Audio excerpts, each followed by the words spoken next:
Question number 1 statement में क्या करा है बच्चों? Film have become indispensable for the entertainment of people. Assumption में क्या करा है? Films are the only medium of entertainment. यहाँ पे ये ओनली गिवन है, क्वांटिफायर के अकॉर्डिंग ओनली कभी हो ही नहीं सकता। सही सुनो, स्टेटमेंट में ऐसा गिवन ही नहीं है कि ओनली फिल्म ही एंटरटेनमेंट का मीडियम है। सो ये क्या है? रॉन्ग है। नेक्स्ट में क्या कहा? People enjoy film. ऑब्वियस ही बात है, इंडिस्पेंसिबल हो चुका है। सो पीपल इंजॉय करते हैं मूवी को। सो हमारा सेकेंड एजम्पशन क्या है? करेक्ट है। सो आंसर क्या होगा? Option number B. Question number 2 to buy a TV X contact Y the sole agent of X TV and advertisement. अगर आपको एक्स टीवी खरीदना है तो वाई से कॉन्टैक्ट कीजिए, ये एडवर्टीजमेंट है, राइट। एजम्पशन फर्स्ट में क्या करा है? People generally prefer to buy a TV through sole agent. Okay, अगर ऐसा लिखा हुआ कि वाई द सोल एजेंट, तो ऑब्वियस ही बात है इसके लिखने के पीछे कुछ ना कुछ रीज़न होगा, लोग प्रीफर करते होंगे, इसलिए ऐसा गिवन है एडवर्टीजमेंट पे। सो एजम्पशन फर्स्ट क्या है? करेक्ट है। सेकेंड में क्या कह रहा है? The TV producing companies do not sell their product directly. अब डायरेक्टली सेल करता है या नहीं करता है, इसके बारे में स्टेटमेंट में कुछ भी गिवन नहीं है। सो ये हमारे पास क्या होगा? Wrong assumption. सो हमारा आंसर क्या आएगा? Option number A. Question number 3 statement में क्या कह रहा है? Do not lean out of the door of the bus, a warning in a school bus. Okay, leaning out of a running bus is dangerous. Okay, second में क्या कह रहा है? Children do not pay any heed to such warnings. हम second assumption की बात करें तो एनी हीड रिस्ट्रिक्टिव कंडीशन है, ऐसा कहीं गिवन नहीं है स्टेटमेंट में कि चिल्ड्रेन कभी वार्निंग्स को अटेंशन नहीं करते हैं। सो ये हमारा क्या है? रॉन्ग है। फर्स्ट में क्या है? देखो स्टेटमेंट में ये वार्निंग था, तो ऑब्वियस सी बात है लीनिंग आउट कहीं ना कहीं क्या होगा? डेंजरस होगा, तभी तो एक वार्निंग की तरह से इंफॉर्मेशन गिवन है बस में। सो एजम्पशन 1 हमारा क्या है? ट्रू है। सो हमारा आंसर क्या आएगा? Option number A, only one is implicit. Question number 4 statement में क्या कह रहा है बच्चों? No country is absolutely self dependent these days. कोई भी कंट्री आज के टाइम में सेल्फ डिपेंडेंट नहीं है। यहाँ पे एक चीज़ बहुत इंपॉर्टेंट है, स्टेटमेंट में क्या कह रहा है बच्चों? क्वांटिफायर है नो कंट्री, मतलब दुनिया में कोई भी ऐसा कंट्री नहीं है जो आज सेल्फ डिपेंडेंट है। Now come to the assumption. First part में क्या कह रहा है? It is impossible to grow to produce all that a country need. ये स्टेटमेंट के इन लाइन में है। स्टेटमेंट में क्या कह रहा था? ऐसा कोई भी कंट्री नहीं है जो सेल्फ डिपेंडेंट है। और कंक्लूजन 1 भी हमारा क्या कह रहा है? It is impossible. और इम्पॉसिबल मतलब क्या है? Not possible for any country कि वो अपना डिमांड खुद फुलफिल कर ले। सो कंक्लूजन फर्स्ट हमारा क्या है बच्चों? ट्रू है। सेकेंड में क्या कह रहा है? Country man in general have become lazy. अब लेजीनेस के बारे में कुछ भी गिवन नहीं है स्टेटमेंट में, तो ये क्या है? रॉन्ग है। सो हमारा आंसर क्या होगा? Option number A. Question number 5 if you are a mechanical engineer we want you as our supervisor an advertisement by company X. Okay, अगर आप मैकेनिकल इंजीनियर है तो हमें आपकी ज़रूरत है, कैसे? As a supervisor. Now come to the assumption. Mechanical engineers are expected to be better performer by company X. यहाँ पे परफॉर्मेंस की तो बात ही नहीं कर रहा है, यहाँ पे तो रिक्वायरमेंट की बात है। तो ये क्या है बच्चों? Wrong. Now come to the assumption second. The company X need supervisor, exactly as a supervisor की बात कर रहा था। और एजम्पशन 2 में भी क्या कर रहा है? X need supervisor. तो ये क्या है? करेक्ट है। सो हमारा आंसर क्या होगा? Option number B, only 2 is implicit. Question number 7 statement में क्या कह रहा है? Be humble even after being victorious. Statement में कह रहा है कि अगर आप जीत भी जाओ फिर भी हम्बल रहो, ये एक स्टेटमेंट में है। Now come to the assumption. Part 1 में क्या कह रहा है? Many people are humble after being victorious. Many people कैसा बिहेव करते हैं स्टेटमेंट में कुछ भी गिवन नहीं है, सो इट्स रॉन्ग। सेकेंड में क्या कह रहा है? Generally people are not humble. कैसा रहते हैं? हम्बल हैं या नहीं है, इसके बारे में, पीपल के बिहेवियर के बारे में स्टेटमेंट में कुछ भी मेंशन नहीं है। सो हम यहाँ से कुछ भी नहीं बोल सकते। सो ये भी क्या है? रॉन्ग। सो हमारा आंसर क्या होगा? If neither 1 not 2 is implicit. Option number D. Question number 10 इसमें स्टेटमेंट में क्या कह रहा है? Warning cigarette smoking is injurious to health. Okay, ये वार्निंग है कि सिगरेट पीना स्वास्थ्य के लिए हानिकारक है। नाउ एजम्पशन क्या है? Non smoking promotes health. Non smoking promotes health non smoking कैसा है, वो हेल्थ को प्रमोट कर रहा है या नहीं प्रमोट कर रहा है, हम यहाँ से कुछ भी नहीं बोल सकते। सो हमारे एजम्पशन ये क्या है, रॉन्ग है। Now come to the second, really this warning is not necessary. अब ये वार्निंग नेसेसरी है या नहीं है, इसके बारे में भी कोई रीज़न नहीं है, वो तो सिंपली गिवन है। सो यहाँ से हम ये भी क्या बोलेंगे, रॉन्ग है। सो हमारा आंसर क्या होगा बच्चे, option number D, neither 1 not 2 is implicit. Question number 11 है, स्टेटमेंट में क्या कह रहा है, one of the opposition leaders said that the time had come for like minded opposition parties to unite and dislodge the corrupt government. एक opposition leader ने क्या कहा है कि ये समय आ गया है कि लाइक माइंडेड अपोजिशन पार्टी को एक साथ आ जाना चाहिए एंड ये करप्ट गवर्नमेंट को सत्ता से बाहर करना चाहिए। डिसलॉज मतलब होता है अपने पोजीशन से हटा देना। Now come to the assumption first. Assumption first में क्या कर रहा है, like minded opposition party should unite only when they have to dislodge a corrupt government. इसमें कह रहा है लाइक माइंडेड पार्टी को तभी एक साथ आना चाहिए जब करप्ट गवर्नमेंट को हटाना हो। ओनली है, यहाँ पे क्वांटिफायर है, ऐसा तो स्टेटमेंट में कुछ मेंशन नहीं है। सो हम यहाँ से क्या बोलेंगे, ये फर्स्ट करेक्ट नहीं है। Now come to the second, opposition party are not corrupt. अब अपोजिशन पार्टी करप्ट है या नहीं है, ये भी स्टेटमेंट में मेंशन नहीं है। सो यहाँ से ये भी क्या है, रॉन्ग है। तो हमारा आंसर क्या होगा बच्चे, option number D, neither 1 not 2 is implicit. Question number 12, children are influenced more by their teachers nowadays. Okay, ये स्टेटमेंट है कि आजकल चिल्ड्रन अपने टीचर्स द्वारा ज़्यादा इन्फ्लुएंस हो रहे हैं। इसके पीछे एजम्पशन क्या है, फर्स्ट में कह रहा है children consider teacher as their models. Okay, second में क्या कह रहा है, a large amount of children's time is spent at school.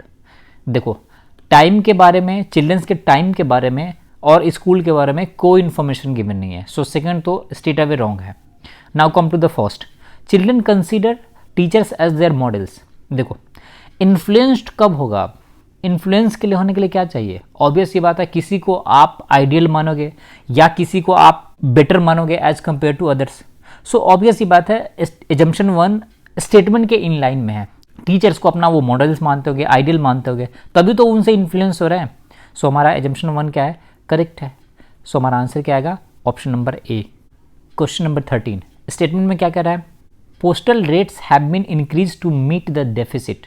Okay, postal rate को इंक्रीज कर दिया गया है, किसके लिए, डेफिसिट को मीट करने के लिए।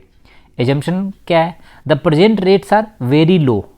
अब प्रेजेंट रेट्स कैसा है उसके बारे में कुछ इन्फॉर्मेशन नहीं गिवन है। रिमेंबर, यहाँ पे सिंपली ये गिवन है कि डेफिसिट कम करने के लिए प्राइसेस इंक्रीज करा गया है, पोस्टल रेट का प्राइस इंक्रीज किया गया है।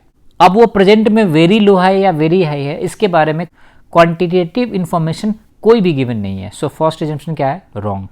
Now come to the second, इसमें क्या कह रहा है, if the rates are not increase deficit can not be met.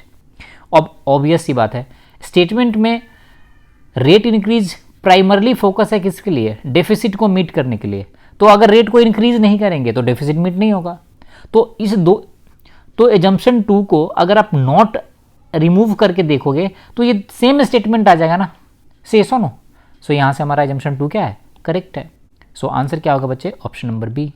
Question number 15, statement में क्या कह रहा है बच्चों, if degrees are dealing from jobs boys will think twice before joining college. Okay, अगर डिग्री को जॉब से डीलिंग कर दिया जाए तो बॉयज विल थिंक ट्वाइस, मतलब बॉयज सोचेंगे कॉलेज ज्वाइन करने के लिए। This is the main motto of statement.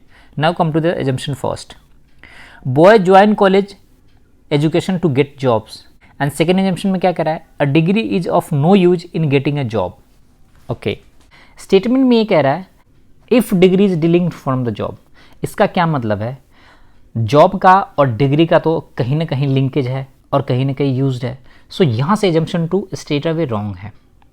Now come to the assumption first, job के लिए क्या चाहिए, डिग्री, और डिग्री कहाँ मिलती है, कॉलेज में। सो ऑब्वियस ही बात है, बॉयज़ के कॉलेज ज्वाइन करने का मेन मोटो क्या है, टू गेटिंग अ जॉब। अगर जॉब के लिए डिग्री लिंक्ड नहीं होता, सो ऑब्वियस ही बात है बॉयज कॉलेज ज्वाइन करने के लिए या डिग्री को हासिल करने का सोचते भी नहीं। सो एजम्पशन ये प्राइमरली क्या है, करेक्ट है, से नो। सो हमारा आंसर क्या आएगा 15 का ऑप्शन नंबर ए।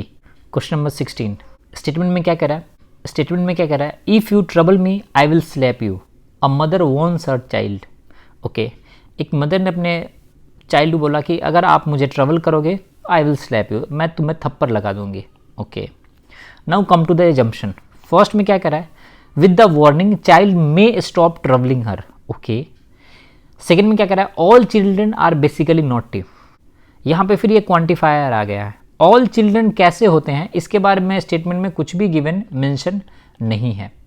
सो हमारा एजम्पशन 2 तो स्ट्रेट अवे रॉन्ग है। Now with the warning child may stop troubling her, mother को चाइल्ड क्या कर रहा था, ट्रबल कर रहा था, उससे बचने के लिए मदर ने क्या बोला, वार्निंग क्या दिया कि I will slap you. Obvious सी बात है, हो सकता है चाइल्ड कंटिन्यू करे या हो सकता है नहीं करे, एटलीस्ट मे तो पॉसिबल तो है। सो ये 100% क्योर ना करे उसके एक्टिविटी को, लेकिन पॉसिबिलिटी तो है। तो यहाँ पे ये कहना कि with the warning child may stop, ये बिल्कुल क्या है, करेक्ट है। सही सुनो। सो हमारा आंसर क्या आएगा 16 का option number A, only one is implicit. Question number 18 statement में क्या कह रहा है बच्चों, a car is required on rent and advertisement, एक कार की रेंट पे ज़रूरत है। एजम्पशन फर्स्ट में क्या है, all types of vehicle are available on rent. देखो all types of vehicle available है या नहीं है, कोई इन्फॉर्मेशन नहीं है, तो ये क्या है, wrong. Now come to the second, people will respond to the advertisement. अब एडवर्टीजमेंट गिवन है, इसका क्या मतलब है, ऑब्वियस ही बात है कुछ ना कुछ तो रिस्पॉन्ड करेंगे। हो सकता है 100% ना करे, कुछ तो करेंगे। So correct. So second assumption क्या है, करेक्ट है। सो हमारा आंसर क्या आएगा बच्चे, option number B, only 2 is implicit. Question number 20 इसमें स्टेटमेंट में क्या कह रहा है बच्चों, buy pure butter of company A, अगर आपको प्योर बटर खरीदना है तो कंपनी ए का बटर लीजिए। An advertisement in a magazine, assumption क्या है, फर्स्ट में कह रहा है कि no other company supplies pure butter. देखो यहाँ पे ये क्वांटिफायर्स है, नो अदर के बारे में कुछ भी गिवेंस नहीं है, स्टेटमेंट में ऐसा कुछ कहा ही नहीं है। स्टेटमेंट में सिर्फ ये बोल रहा है कि अगर आपको प्योर बटर चाहिए तो कंपनी ए का बटर लीजिए। अब ओनली ए ही बनाती है प्योर बटर, ये स्टेटमेंट से क्लियर नहीं है। सो हम एजम्पशन 1 को क्या मानेंगे, स्ट्रेट अवे रॉन्ग मानेंगे। Now come to the 2, people read advertisement. Obvious सी बात है, एडवर्टीजमेंट अगर गिवन है तो एडवर्टाइजर को पता है कि लोग पढ़ते होंगे। सो ऑब्वियस सी बात है, ये एजम्पशन हमारा क्या है, करेक्ट है। सो हमारा आंसर क्या होगा, option number B, only 2 is implicit. Question number 21 इसमें क्या कह रहा है, in Japan the incidence of stomach cancer is very high while that of bowel cancer is very low, but Japanese immigrants to Hawaii there is reversed, the rate of bowel cancer increases but the rate of stomach cancer is reduced in the next generation. All this is related to nutrition. The diets of Japanese in Hawaii are different than those in Japan. Conclusion में first में क्या है, the same diet in Hawaii should be propagated in Japan also. Conclusion 2 क्या है, bowel cancer is less severe than stomach cancer. देखो इतने long statement को without पढ़ने के बाद भी आप ये बता सकते हो कि यहाँ पे बाउल कैंसर और स्टमक कैंसर इन दोनों में से कौन सीवियर है, इसके बारे में कोई इंफॉर्मेशन में गिवन नहीं है, कंपैरिजन नहीं है। यहाँ पे सिंपली ये गिवन था कि जापान में कौन सा कैंसर है और हवाई में कौन सा कैंसर है। सो सेकेंड तो हमारा स्ट्रेट अवे क्या है, रॉन्ग है। Now come to the first में क्या कह रहा है, द सेम डाइट इन हवाई should be propagated in Japan also. देखो यहाँ पे ना तो जापान का डाइट अच्छा है सिंस वहाँ पे कुछ और तरह का कैंसर है, और हवाई का भी डाइट अच्छा नहीं है सिंस वहाँ पे कुछ और तरह का कैंसर है। सो परफेक्ट तो कोई नहीं है। सो अगर हवाई के डाइट को भी अगर जापान में प्रोपेगेट कर दें तो होगा क्या, वहाँ पे दूसरे तरह का कैंसर क्रिएट होना शुरू हो जाएगा। सो यहाँ से ये भी कंक्लूजन क्या है, रॉन्ग है। सो हमारा आंसर क्या होगा, option number D, neither 1 nor 2 follows. Question number 23. The eligibility for admission to the course is minimum second class master's degree. However, the candidate who had appeared for the final year examination of master's degree can also apply. यहाँ पे admissions के लिए minimum required क्या था, masters degree. But जो लोग final year exam दे रहे हैं मास्टर्स डिग्री का, वो भी इसमें अप्लाई कर सकते हैं। कंक्लूजन 1 में क्या है, all candidate who have yet to get their masters degree will be there in list of selected candidates. Conclusion 1 में क्या करा है, all candidates who have yet to get their masters degree will be there in the list of selected candidates. यहाँ पे selected candidates की बात कर रहा है जो इन्फॉर्मेशन में कुछ गिवन ही नहीं है। यहाँ पे अप्लाई की बात कर रहा है और यहाँ पे सिलेक्टेड की बात कर रहा है, तो ऑब्वियस ये बात है फर्स्ट हमारा क्या है, रॉन्ग है। सिलेक्टेड के बारे में कोई इन्फॉर्मेशन गिवन ही नहीं है। Now come to the second में क्या कह रहा है, all candidates having obtained second class master degree will be there in the list of selected candidates. Again यहाँ पे लिस्ट ऑफ सिलेक्टेड कैंडिडेट्स है, यहाँ पे भी सिलेक्टेड कैंडिडेट्स की बात कर रहा है। यहाँ पे तो स्टेटमेंट में सिर्फ अप्लाई करने की बात कर रहा था और कंक्लूजन 1 और 2 बोथ सिलेक्टेड कैंडिडेट की बात कर रहा है। सो ऑब्वियस ही बात है स्टेटमेंट का कंक्लूजन से कोई रिलेशन नहीं है। सो हमारा आंसर क्या आएगा, option number D, neither 1 nor 2 follows. Question number 24, इसमें स्टेटमेंट में क्या कह रहा है, although the education system has progressed from the point of view of the number of schools, most of them are ill equipped and have not achieved excellence in imparting education। यहाँ पे statement क्या कह रहा है कि schools के numbers तो increase हुए हैं बट मोस्ट ऑफ देम क्या है, इल इक्विप्ड है and have not achieved excellence in imparting education. मतलब क्या है, उनका इंक्रीज सिर्फ नंबर्स में हुआ है, स्कूल के नंबर सिर्फ बढ़ गया है, ना ही इंफ्रा है और ना ही एजुकेशन एक्सेलेंस में इनका कोई इंप्रूवमेंट हुआ है। से सुनो, now come to the conclusion.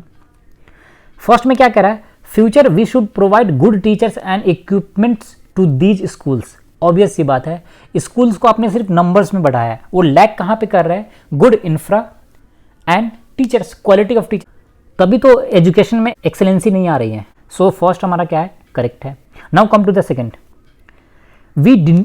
Second में क्या कह रहा है, we need not open any more school in future. देखो यहाँ पे एनी मोर, यहाँ पे ये क्वांटिफायर्स है। अगर आप देखोगे, मैंने आपको इनिशियली बताया था कि एनी मोर मतलब क्या कर रहा है, 100% ये सारे रिस्ट्रिक्ट कर दिया है कि आने वाले फ्यूचर में आपको स्कूल की जरूरत ही नहीं पड़ेगी। ये स्टेटमेंट में बिल्कुल भी गिवन नहीं है कि हमें फ्यूचर में नंबर ऑफ स्कूल की रिक्वायरमेंट्स नहीं होगी। सो हमारा ये क्या है, रॉन्ग है। सो आंसर क्या आएगा, option number A, conclusion 1 follows. Question number 25, statement में क्या कह रहा है, the ABC medical college has started a cell which will conduct counselling workshop in the field of stress management to patient as well as general public. Okay, conclusion में क्या है, the hospital has needed resources to start such activity. Obvious ही बात है, अगर hospital ने special cell start करा है तो उसके पास रिसोर्स होंगे तभी तो स्टार्ट करेगा। विदाउट रिसोर्सेज के स्टार्ट करने का कोई मतलब ही नहीं बनता। करेक्ट है। सो ऑप्शन 1 क्या है, करेक्ट है। सेकेंड में क्या कह रहा है, patient and general public feel a need to have such cell in hospital. देखो ये सेल किसके लिए है, workshop for patient as well as general public. So obvious ही बात है, रिक्वायरमेंट दोनों तरफ से होगी, पेशेंट के लिए भी और जनरल पब्लिक के लिए, तभी तो दोनों के लिए स्टार्ट किया हुआ है। सो कंक्लूजन 2 ये कह रहा है कि patient and general public feel a need to have such cell in hospital. ये हमारा क्या होगा, करेक्ट होगा। सो हमारा आंसर क्या होगा, option number E, both 1 and 2 are follows. Question number 26, इसमें क्या कह रहा है, about 50% of the animal by products hair, skin, horns etc is edible protein. American chemists have developed a method of isolate 45% of this protein. They have used an enzyme developed in Japan to break down the soya protein. Okay, there are a number of things given in the statement. Now come to the conclusion 1. इसमें क्या कह रहा है कि American have not been able to develop enzymes. देखो उन्होंने enzymes जो Japan में यूज हुआ है उसका यूज किया है सोयाबीन को ब्रेक डाउन करने के लिए, बट ऐसा स्टेटमेंट में बिल्कुल नहीं करा है कि वो बिल्कुल ही एंजाइम डेवलप नहीं कर पाए हैं। सो कंक्लूजन 1 हमारा क्या है, रॉन्ग है।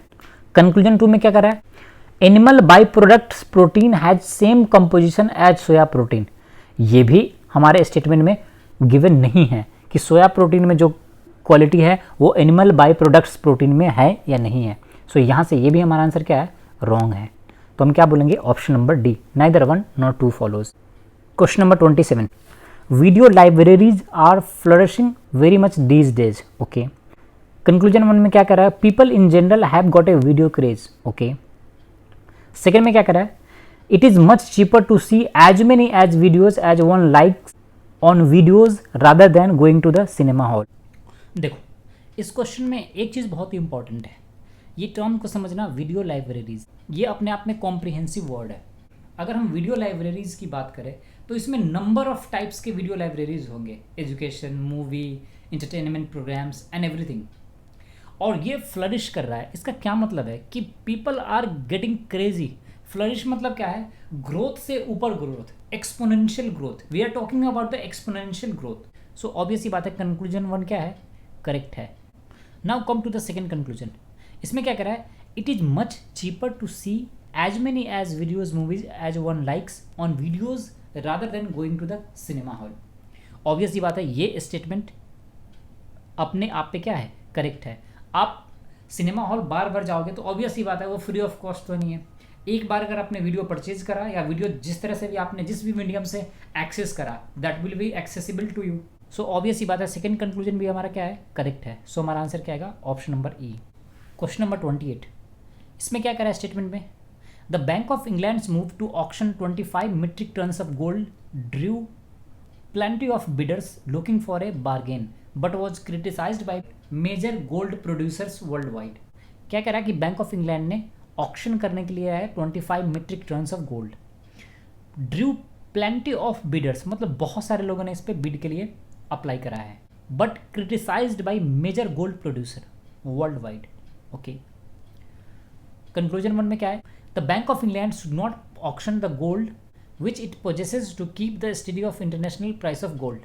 कंक्लूजन 1 में इंटरनेशनल प्राइसेस ऑफ गोल्ड के लिए बैंक ऑफ इंग्लैंड के रोल को मेंशन किया हुआ नहीं है स्टेटमेंट में। सो कंक्लूजन 1 हमारा क्या है? Wrong. Now come to the second. Bidder should quote higher gold prices to retain present value of the gold in the international market. यहाँ पे सिर्फ ऑक्शन की बात किया जा रहा है। प्राइसिंग का क्या है? प्राइसिंग कितना रखना है, कैसे नहीं रखना है, इसके बारे में बैंक ऑफ इंग्लैंड ने कुछ नहीं बताया है या स्टेटमेंट में कुछ नहीं गिवन है। सो हमारा ये भी कंक्लूजन क्या है? रॉन्ग है। तो हमारा आंसर क्या आएगा? Option number D, neither 1 nor 2 follows. Question number 29, statement में क्या कह रहा है? Women's organisations in India have welcome the amendment of the industrial employment rules 1946 to curb sexual harassment at the work place. Conclusion 1 में क्या है? Sexual harassment of women at work place is more prevalent in India as compare to the other developed countries. कहीं भी mention नहीं है India और developed countries का comparison. So यहाँ पे ये फर्स्ट क्या है? स्टेट अवे रॉन्ग है। सेकेंड में क्या कह रहा है? Many organisations in India will stop recruiting women to avoid such problems. ऐसा तो कुछ भी गिवन नहीं है कि वुमेन का रिक्रूटमेंट ही बंद किया जाए। सो ये भी हमारा क्या है? रॉन्ग है। सो हमारा आंसर क्या होगा? Option number D, neither 1 nor 2 follows. Question number 30, statement में क्या कह रहा है? This world is neither good nor evil, each man manufactures a world for himself. Conclusion 1 में क्या है? Some people find this world quite good and some people find this world quite bad. बिना कुछ डिस्कशन के आप बोल सकते हो कि आंसर होगा option number E, both 1 and 2 follows. क्या कह रहा है? This world is neither good nor evil and each man manufactures a world for himself. So obvious ही बात है, कुछ लोगों को ये वर्ल्ड अच्छा लग रहा होगा एंड कुछ लोगों के लिए वर्ल्ड क्या लग रहा होगा? बुरा लग रहा होगा। ये सिंपली स्टेटमेंट का इंग्लिश के टर्म में कन्वर्जन है, डिफरेंट फॉर्म्स ऑफ रिप्रेजेंटेशन है, या कह लो डिफरेंट फॉर्म्स ऑफ राइटिंग है। क्वेश्चन नंबर 31, इसमें क्या कह रहा है स्टेटमेंट में? Double your money in 5 months। जो आगे टर्म है वो बहुत इंपॉर्टेंट है। And advertisement. कंक्लूजन 1 में क्या कह रहा है? The assurance is not genuine. देखो, अश्योरेंस रियल है या वर्चुअल है, राइट है या रॉन्ग है, इसके बारे में कुछ भी नहीं गिवन है। एडवर्टीजमेंट में सिर्फ इन्फो है कि double your money in 5 months। तो आप सिर्फ एडवर्टीजमेंट को देखकर उसके रियलिटी के बारे में पता नहीं कर सकते। तो ये क्या है? रॉन्ग है। सेकेंड में क्या कह रहा है? People want their money to grow. Obvious सी बात है, किसी ने अगर एडवर्टाइजमेंट दिया है ऐसा तो क्या सोच कर दिया होगा? कहीं ना कहीं तो डिमांड है इसका। सो हम क्या बोलेंगे? कंक्लूजन 2 हमारा क्या है? करेक्ट है। सो आंसर क्या होगा? Option number B. Question number 33, statement में क्या कह रहा है? Company X has a record of manufacturing cameras of qualities and the latest design so that you don't spoil even a single shot irrespective of the weather conditions। Statement 1 में क्या कह रहा है? Company X has a record of manufacturing cameras of quality and the latest design so that you don't spoil even a single shot irrespective of the weather condition. Okay, company है X has a record, मतलब क्या है, company का एक reputation रहा है कि कैमरे की क्वालिटी उसकी क्या है, बहुत ही बढ़िया है, और डिजाइन भी एट द सेम टाइम बढ़िया है, और इसका आउटपुट वेदर कंडीशन से क्या है, इंडिपेंडेंट है। Now come to the conclusion. First में क्या करा है, no other company except X is reputed in the camera industry. यहाँ पे भी ये स्ट्रिक्टली एक्स को ही सोल मैन्युफैक्चरर बता रहा है, जो कि निगेट कर रहा है। ऐसा स्टेटमेंट में बिल्कुल गिवन नहीं है। एक्स तो बढ़िया क्वालिटी का बनाता है, इसमें नो डाउट, बट सिर्फ एक्स ही बनाता है ऐसा स्टेटमेंट नहीं कह रहा है। सो आप इसको क्या मानोगे, wrong. Now come to the second, anyone can take an acceptable shot with the camera X. कुछ भी कंडीशंस नहीं है, आप कोई भी वेदर कंडीशन में ले लो, कुछ भी ले लो, इनका क्वालिटी एक भी शॉट मिस नहीं करता है। एक भी शॉट मिस नहीं करने का क्या मतलब है कि anyone can take an acceptable shot with the camera X. So obvious ही बात है, ऑप्शन 2 हमारा क्या होगा, करेक्ट होगा। सो यहाँ से आंसर क्या आएगा बच्चे, option number B, only conclusion 2 follows. Question number 34, statement में क्या कह रहा है, स्टेटमेंट में क्या कह रहा है, recent trends also indicate that the number of child migrates in large cities is increasing. These children leave their families to join the ranks of urban poor doing odd jobs. These children leave their families to join the ranks of urban poor doing odd jobs in markets, workshops, hotels or in services sectors. Conclusion 1 में क्या है, migration to big cities should be checked. देखो यहाँ पे statement solely child migrants की बात कर रहा है, ठीक है, और कंक्लूजन कह रहा है migrants to big cities should be checked. यहाँ पे ये माइग्रेशन एज ए होल की बात कर रहा है, whether it is child migration और एडल्ट माइग्रेशन। कंक्लूजन 1 दोनों को कंबाइन कर रहा है। सो आप स्टेट अभी क्या बोलोगे, ये तो रॉन्ग है। स्टेटमेंट सिर्फ चाइल्ड माइग्रेंट्स को ही इंडिकेट कर रहा है। Now come to the conclusion 2, the plight of poor children should be thoroughly studied. So यहाँ पे कंक्लूजन 2 में कह रहा है plight of poor children should be thoroughly studied. But बच्चे यहाँ पे स्टेटमेंट को देखोगे तो यहाँ पे माइग्रेंट चिल्ड्रन की बात कर रहा है। प्लाइट ऑफ पुअर चिल्ड्रन में माइग्रेंट चिल्ड्रन भी होगा, नॉन माइग्रेंट चिल्ड्रन भी होगा। सो यहाँ से हम ये भी बोल सकते हैं कि स्टेट अवे हमारा कंक्लूजन 2 भी क्या है, रॉन्ग है। सो हमारा आंसर क्या आएगा, option number D, neither 1 not 2 follows.